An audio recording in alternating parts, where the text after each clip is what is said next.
It's Mon Mothma's HoloNet, and we're just posting on it. Welcome back to Mothmanet News and our 50-day countdown to The Mask of Fear by Alexander Freed. Today is day 25, so we're at the halfway point now, and we're talking about Return of the Jedi. I didn't do this on purpose. It seems that certain milestone days just happen to coincide with important events. Like, day 1 was Genevieve O'Reilly's birthday. Day 25 is the first time we saw Mon Mothma. The universe is on Mon Mothma's side.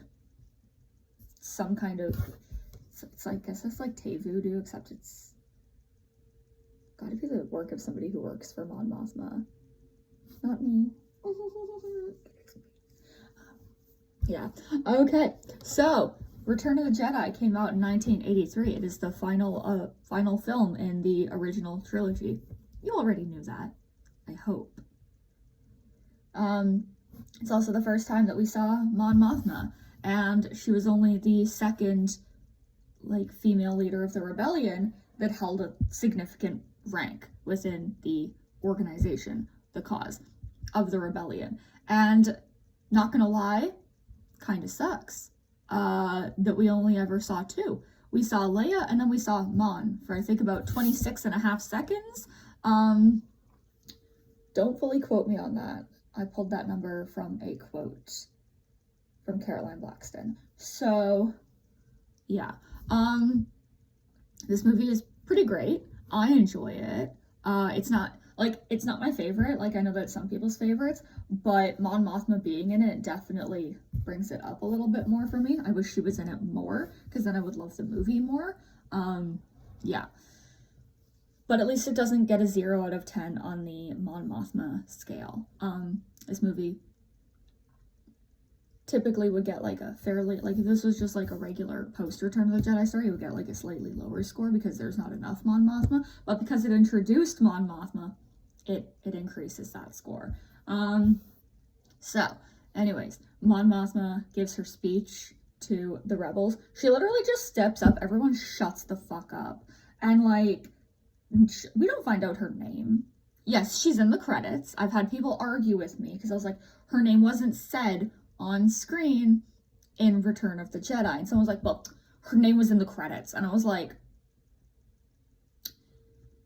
are the characters interacting through the credits? Are the credits part of the story? Is a character reading the names in the credits and saying those names? No!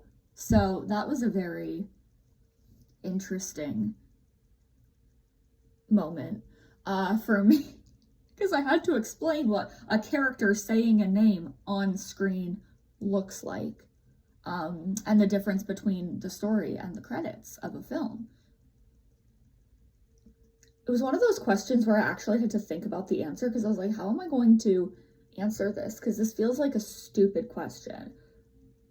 In that case, it was. But, again, I'm a server. I know how to answer questions that seem odd at first. Sometimes they are still odd. But I enjoy a challenge, right? So Mon steps up. Everyone shuts the fuck up because they know who she is. We don't know who she is, but we can infer that she is important enough for Leia and Han and Chewie and Lando and all the other fucking rebels to shut up when she's about to speak. Mad respect. I love the way that she commands the room, right? And it's not she's not demanding respect in the way that the Emperor does. She commands it. She is the type of person that you want to respect. And the rebels and I, we get it. We get it. Mon Mothma is special. She's built different. She's the coolest motherfucker in the galaxy, right? We love her. We chose to follow her. She is our leader. And I feel like you just kind of don't see that, because everyone's really paying attention to what she was saying, right?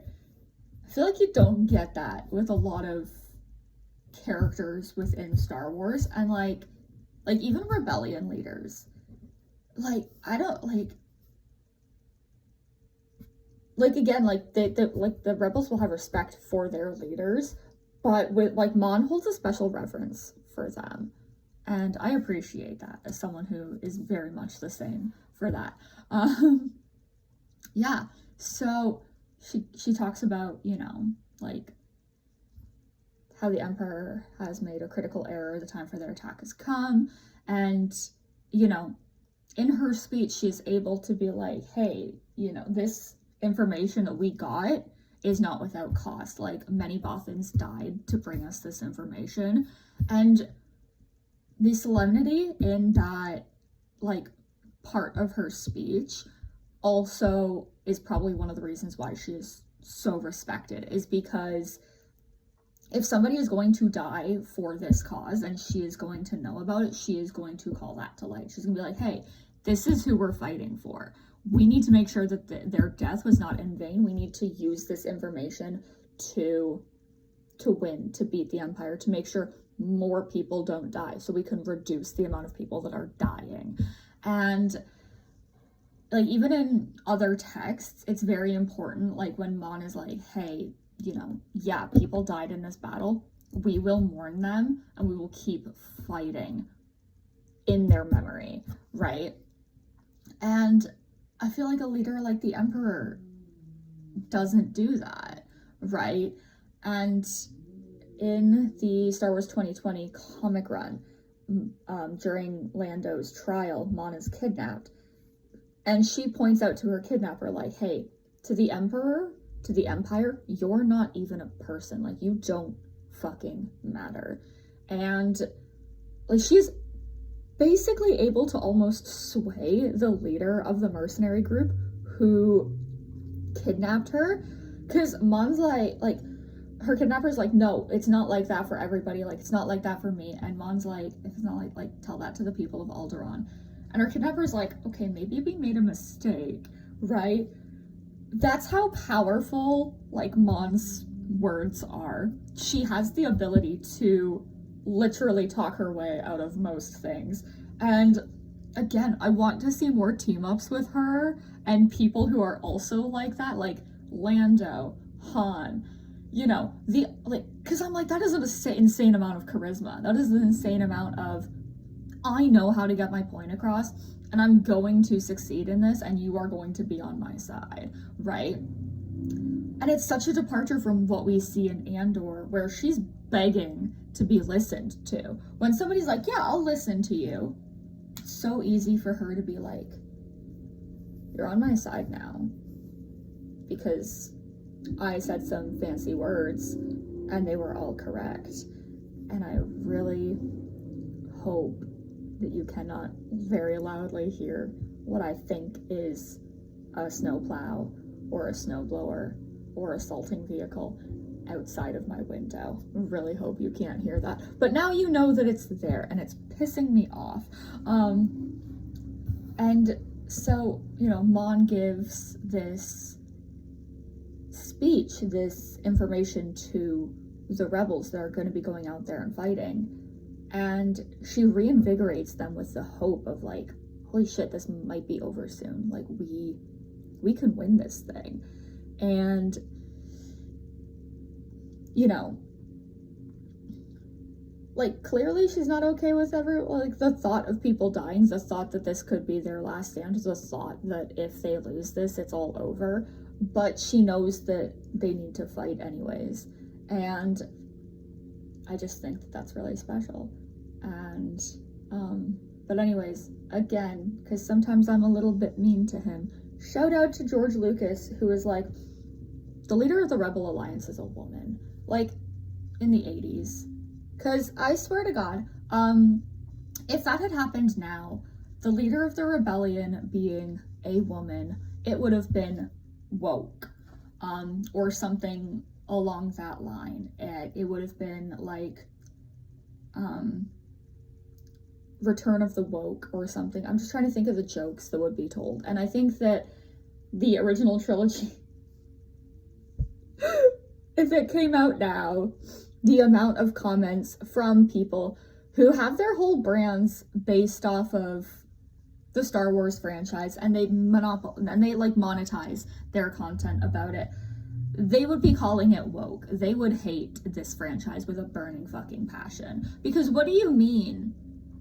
What do you mean women are, like, the two big leaders of this resistance movement against a fascist government? I don't want politics in my incredibly political genre story. Like, it just blows my mind. Lando is another character that definitely would have gotten the woke treatment, but I can do a whole deep dive one day into the original trilogy and what grifters in today's economy would have been referring to each of these characters as. I think it could be fun. I think I'd get really angry, but it would be fun. And having the leader of the rebellion be a woman is an incredibly powerful statement to make, because, you know, not only do you have Mon Mothma, you also have Admiral Akbar, like, right by her side. General Maydeen, who, from his backstory, we know used to fight for the Empire, right? So you have this group of people, like, one is a female politician, another is an alien, fish-looking guy. It's the best way to describe Akbar. And then a former Imperial who has come over to this side to aid in the fight against the Empire. And I love me an Imperial defector. Love it so much. And I just think that trio is so powerful because it says so much about, hey, the Empire can't even keep its own people. Like, people are leaving the Empire because they'd rather be here fighting against it. And it's, like, in thinking about that, I don't think we have very many people who defect from the rebellion to go to the Empire. And it's always really interesting to think about. And it's just, because it kind of shows you, like, one of these ideologies or ideas or things you have to literally make an escape from. The other is, like, the natural state of being. Like, one of them you're having to break free from all of this brainwashing and indoctrination and various other things. And it's just like, yeah, if you need to have something like the Empire forcing its ideals on you and imposing that will through violence and through the threat of violence, that's not the natural state of things, right? Fascism is against nature, and the rebellion is very much like, hey, you friendly imperial, like, slightly friendly imperial person, how would you like to be returned to factory settings? And they love it. So yeah, Mon Mothma is a wonderful character. I'm really glad that she was introduced into Star Wars, and I'm so glad that, like, I'm going to talk about this more when I get into Legends, but because a lot of the Legends stories in that time period revolve around post Return of the Jedi, I'm really glad that a lot of writers, including Timothy Zahn, who wrote Heir to the Empire, I'm really glad that he and many other writers who were working in the post Return of the Jedi era fell in love with her character and built her up and were like, hey, yeah, people care about this woman that was on screen for 26 and a half seconds. Approximately. I don't know if that's the exact number. If it is, it's scary. But I got that number from Caroline Blackson, just remember that. And they were able to build up so much of a story and a life for her and give that to her. And I'm so glad to see that now we're getting kind of the same thing in canon. Because people care about her now. Yeah. And so I'm going to talk more about her another day because her birthday is coming up soon. But Caroline Blackson was a wonderful woman when I got to meet her at Celebration in 2023. I was panic attack. There I was standing in front of her, Mon Mothma earrings, Mon Mothma pin on my jumper, Mon Mothma jumper. Underneath I had a Mon Mothma t-shirt on. My little Mon Mothma action, like, Black Series figure that I was like, I don't have her in my hand right now, but it was very like ham-fisted. I was holding her. I was like meeting Mon Mothma. So yeah, I'm really grateful to Return of the Jedi for a lot of reasons, even though in the like what the special editions or whatever the fuck they are, the new ones that you are forced to watch, there are things I disagree with. There are a lot of things I disagree with. Yub-Nub remains supreme. George Lucas, you can pry Yub-Nub from my cold dead hands. I don't care about the rest of the galaxy partying. I don't. This victory belongs to the Ewoks and to the Rebels. I don't care what. I don't care if they were having a party elsewhere. Most of those parties were definitely like stopped very quickly. And I love how we get more information in other canonical texts about what was actually happening on some of those planets after the fall of the Empire. Like Naboo, the homeworld of the Emperor, which was an Imperial stronghold for a very long time. Coruscant, where a party was literally broken up after they toppled Palpatine's statue. I like that we saw them topple Palpatine's statue. And I'll get people who are close to me being like, oh, well, it's at different points in time. And I'm like, but it's cut into it as if it's all happening at once. There's a significant portion of the galaxy that also didn't believe that Palpatine was dead. They thought that it was a rebel lie. So, what you gonna do? Anyways, so that was day 25 of the 50-day countdown. I didn't do this with a script. I've yapped for a while. So, tomorrow is day 26. So we're starting the second half of the countdown. And we're talking about The Princess and the Scoundrel by Beth Revis. So we'll see you here for that. And I'm looking forward to it. Bye.